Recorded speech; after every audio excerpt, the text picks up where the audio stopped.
DOJ, pinag-aaralan ng class suit o reklamong isasampa laban sa mga may-ari ng tatlong na disgrasyang barko sa Bataan na nagdudulot ng oil spill. DILG, hinimok ang ilang apektadong LGUs na magkaso rin. Paano kalang kontra sa pagkulong sa mga driver na nasangkot sa aksidente pero nakapagbigay ng ebidensyang hindi sila ang may kasalanan? Inihain sa Kamara.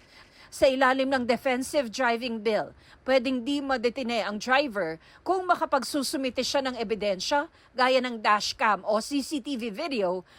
Crisis Alert Level 1, itinaas ng DFA sa Bangladesh dahil sa kabi-kabilang kaguluhan at protesta roon. Pinapayuhan ng mga Pinoy roon na maging mapagmatsyag at sumunod sa patakaran ng mga otoridad.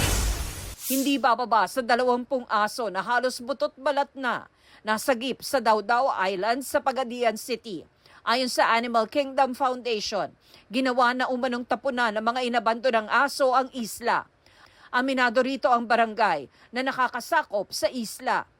Pero ayon sa lokal na pamahalaan ng Pagadian, walang inire-report sa kanila ang barangay. Undersecretary Maria Cristina Aldeguer Roque, itinalagang acting secretary ng DTI.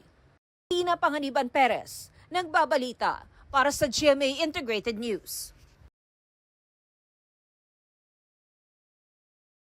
Huwag magpahuli sa mga balitang dapat ninyong malaman. Mag-subscribe sa GMA Integrated News sa YouTube. Sa mga kapuso abroad, subaybayan nyo kami sa GMA Pinoy TV at sa www.gmanews.tv.